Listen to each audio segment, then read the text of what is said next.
Welcome to Suduthanni. இன்றைக்கி நம்ம வீடியோவில் பட்டாணி வச்சு ஒரு சூப்பரான மசாலா ரெசிபி தான் பார்க்க போகிறோம். இது ரொம்ப சிம்பிளான ஒரு கிரேவி, காலையில் பண்ணுறதுக்கெலாம் ரொம்பவே ஈஸியாக இருக்கும். அது மட்டும் இல்லாமல் இது சப்பாத்தி, பூரி, புலாவ்னு எல்லாத்துக்கூடையும் சூப்பராகவே செட் ஆகும். இதோட இன்க்ரீடியன்ஸை நான் டிஸ்கிரிப்ஷன் பாக்ஸில் கொடுக்குறேன். இப்போ வாங்க சேர்ந்து சமைக்கலாம். ஃபர்ஸ்ட் இதுக்கு ஒரு குக்கரில் 1 கப் பட்டாணி சேர்த்துக்கலாம். இதோட கொஞ்சம் தண்ணியும் சேர்த்து ஒரு 4-5 விசில் வேக வச்சு எடுத்துக்கோங்க.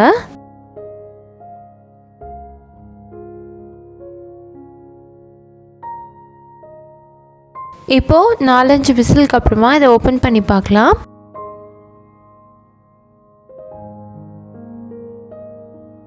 இந்த அளவுக்கு நல்லா குக்காக இருக்கணும். இப்போது இது ரெடியாக இருக்குது, இது இருக்கட்டும். அடுத்து ஒரு கடாயில் 2 டேபிள் ஸ்பூன் எண்ணெய் சேர்த்துக்கோங்க. நான் இன்றைக்கி இதை ஆயிலே பண்ணுறேன், நீங்கள் பட்டரில் கூட பண்ணலாம். இது கூட ஒரு பட்டை, 3 கிராம்பு, இதோட ஒரு பெரிய வெங்காயம் சேர்த்துக்கலாம். சேர்த்துட்டு நல்லா வதக்கிடுங்க. வெங்காயம் சேர்க்கும் போது நல்லா பொடியாக கட் பண்ணி சேர்த்துக்கோங்க. அப்படி இல்லைன்னா நல்லா அரைச்சி சேர்த்துக்கோங்க. இந்த ரெசிபிக்கு ரொம்பவே நல்லாயிருக்கும். வெங்காயம் லைட்டாக வதங்கினதுக்கப்புறமா இதில் 1 டீஸ்பூன் இஞ்சி பூண்டு விழுது சேர்த்துக்கலாம். சேர்த்துட்டு அதையும் பச்சை வாசனை போகிற அளவுக்கு நல்லா வதக்கிடுங்க.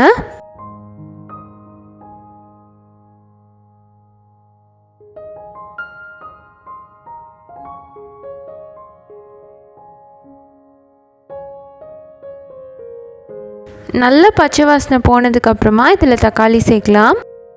நான் இன்றைக்கி 2 தக்காளியை நல்லா அரைச்சி சேர்த்துக்கிறேன். சேர்த்துட்டு அதையும் நல்லா வதக்கிடுங்க. தக்காளிக்கு ஜென்ரலாகவே கொஞ்சம் பச்சை வாசனை ஜாஸ்தியாக இருக்கும். சரியாக குக் பண்ணலன்னா அது அப்படியே தெரியும். அதனால் நல்லா வேக வச்சுக்கோங்க. ஒரு 5-7 நிமிஷம் நல்லா வேகட்டும். எண்ணெய்லாம் நல்லா பிரிஞ்சு வரணும், அந்தளவுக்கு நல்லா வேக வச்சிடலாம். இந்த மாதிரி நல்லா வெந்ததுக்கப்புறமா இதில் நம்ம மசாலாலாம் சேர்த்துடலாம்.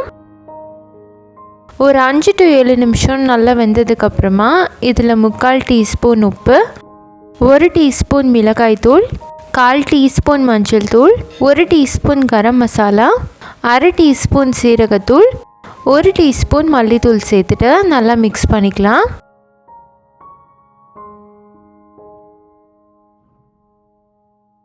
இது நல்லா வேக விடுங்க, எண்ணெய் நல்லா பிரிஞ்சு வரட்டும்.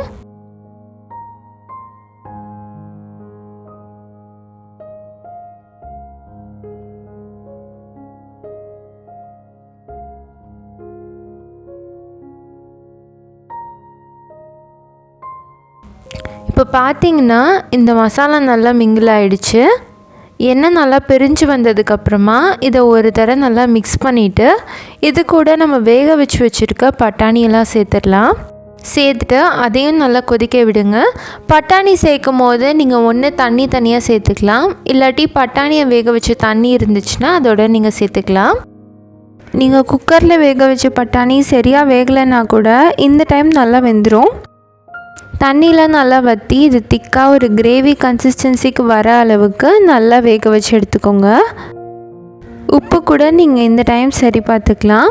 பட்டாணி இந்த கிரேவியில் ஒரு 5 நிமிஷமாவது குக் ஆகணும், அப்போ தான் இந்த டேஸ்ட் நல்லா மிங்கிள் ஆகும். இப்போ பார்த்தீங்கன்னா இது நல்லா திக்காகிருச்சு.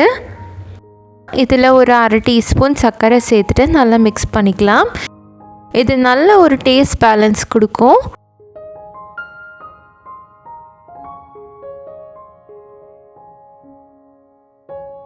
நல்லா கலந்து விட்டதுக்கப்புறமா நம்ம அடுப்பு ஆஃப் பண்ணிடலாம். கடைசியாக இறக்குறதுக்கு முன்னாடி இதில் கொத்தமல்லி தழை சேர்த்து இறக்கிடலாம்.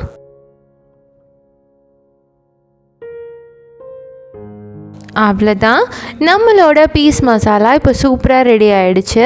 இந்த ஸ்பைசியான peas masala pulao and ghee rice கூடலாம் செம்ம டாப்பாக இருக்கும். பட்டாணி ரொம்பவே மலிவாக கிடைக்கிற இந்த சீசனில் கண்டிப்பாக மிஸ் பண்ணாமல் இந்த ரெசிபியை ட்ரை பண்ணி பார்த்துட்டு எப்படி இருந்துச்சுன்னு சொல்லி கமெண்ட்டில் சொல்லுங்கள். இந்த வீடியோ உங்களுக்கு பிடிச்சிருந்தால் லைக் பண்ணுங்கள். Suduthanni சேனலை சப்ஸ்கிரைப் பண்ணுங்கள். தேங்க்யூ.